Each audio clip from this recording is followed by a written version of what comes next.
there was a group of Chinese investors who were excavating sand. Yeah. You are aware of them? In Lweera.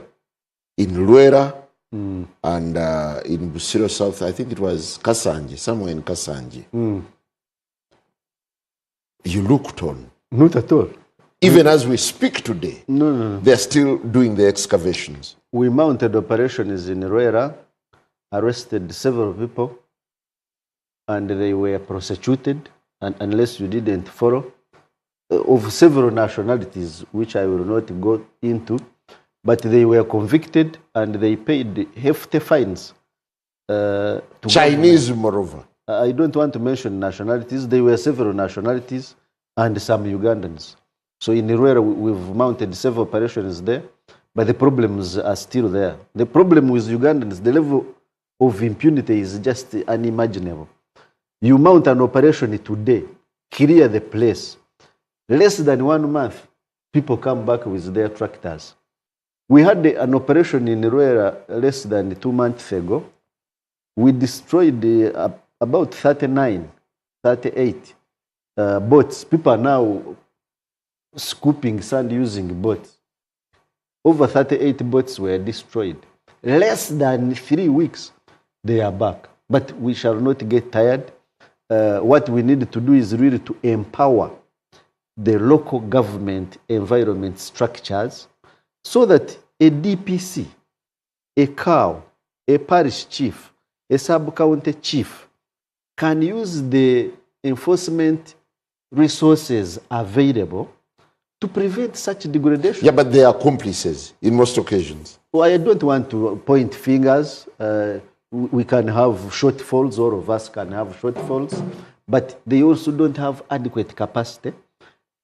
But if we took advantage of existing enforcement structures, in every district there is a DPC, there is regular police. That can be the starting point. Politically speaking, how does the image of the NRM now come off? That after elections... I don't like, we call but it... you have not even had the question. You already have the answers. Tribal, I have had. Have you finished the question? You have wax in your ears, I think. But mine are clean. Tribal profiling, racial profiling is not good for you as a journalist of repute, or we think of repute. Because there's no Chinese who can on their own go to Lweera to start mining sand. No, they were doing it in full glare of cameras. I am saying there's no Chinese who will come from China or from whichever part of the country, lands in Uganda, and there's no Ugandan aiding him or her in the commission of that office. And that's why it is not necessary. It is unhelpful to racial profile. They must be having business partners. Somebody who told them there's good sand in Lweera, there's good sand in Majanji, there's good sand in Senyi, in Side, in Bukunja. So that's what we should deal with. That's a big problem. Yes. Ugandans, sometimes, quite often, they are, in quotes, powerful people. Could be a minister, could be a member of parliament, could just be a business person. So those are the people we should tackle. Those Chinese, in my view, helps. For them, they are looking for business opportunity, and then they find accomplices, local people. They're the ones who sell them the land. And find even for them a local market, because how would the Chinese know that Ofono is building in Mukono? So he wants 100 tons of sand. No, the sand was being taken to China. But I'm saying they have been supplying here. They have been supplying here. So now you had asked the image of NRM. Politically speaking. First of all, NRM believes that we should have a fair hand, even hand. And remember, I told you earlier on that when NRM came, Ugandans were thirsty of many things. You just wanted to build your house and stay in peace. That was the preoccupation. Along the way came, the government systems had collapsed. NRM started building slowly. NRM believes in a gradual, particularly President Museveni, believes in gradualism.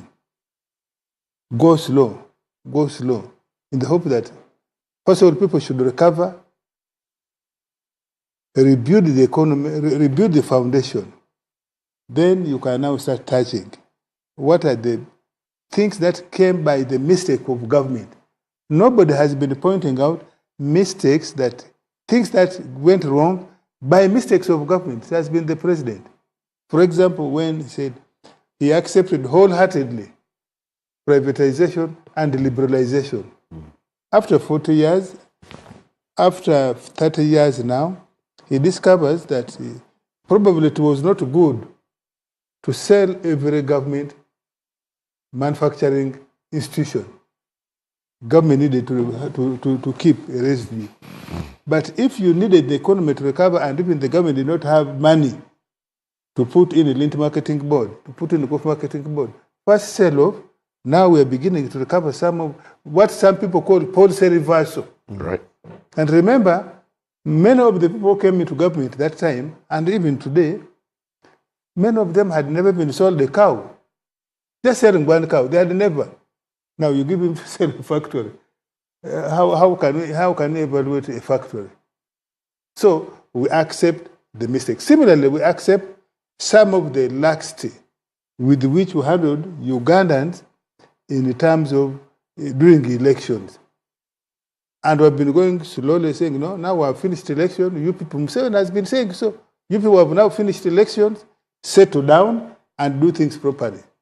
Here is the law, here is the way. Otherwise, why do you think much of the money now is going to low people as a seed capital? That's part of recognition that the people need help. Yes, some of us, we misled them to go into border, into whatever. But now the government is coming back slowly. We hope. So government has ditched political correctness and they're now going hard on the very voters. No. We still balance. I just said earlier on here that is the same president who moved around the country with that woman, Rosa Malangu, and said, I have these people in Bukit in particular, because I was involved, I was moving with him. That thing the president keeps talking about, Limoto. Yes, the Limoto. That's Limoto in Palisa.